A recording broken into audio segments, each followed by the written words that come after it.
Alright, so here's going to be a conclusion. I'm just going to do a scale of 1 to 10 on certain markers on what I thought.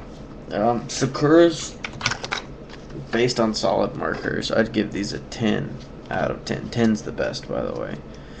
Because Sakura's, they're probably the most high quality, high end ones. Markals are cheaper. I just don't like them as much, though. I'd probably give Markals like a 9, though. Krink Steel Tip, I'd probably give this a 10 any day. This is really good. It's reusable a lot. The Molotov, I'd probably give this one like an 8 or 9. It was pretty good, just it breaks. Hard to Buff Mini, 10. Good marker. Oink Mini Mop, I'd give it a 9 just because it's not clear.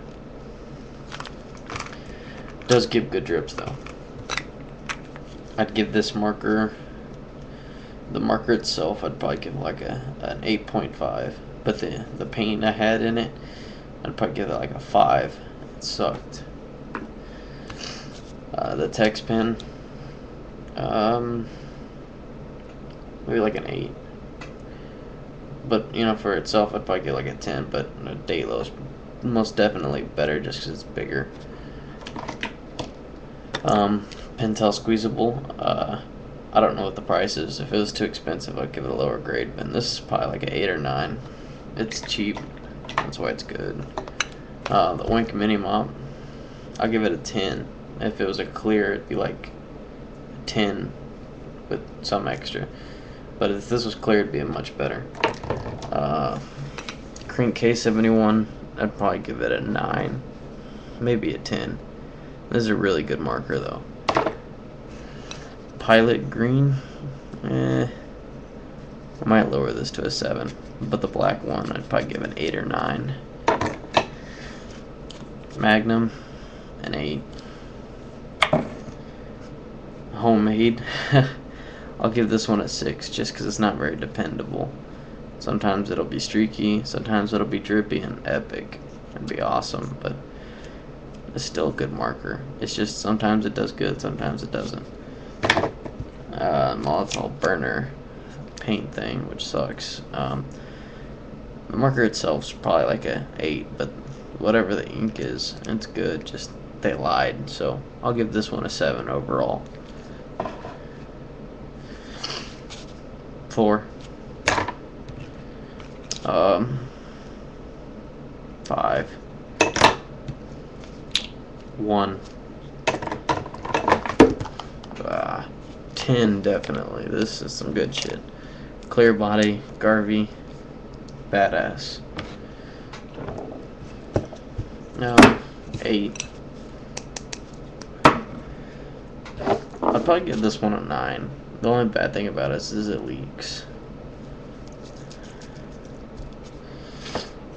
And Magnum rigged, I'll probably give this like a 4. It's good, but it dries up and it gets nasty. Also videos of things I didn't show. Sharpies, which of course I'd probably give this like an 8. The Epic Oink ink with the blue methylene additive in, which gives it the blue bleed through. Ooh, this is good shit. I'd probably give this like a 9 or 10. More on the 10 side than the 9.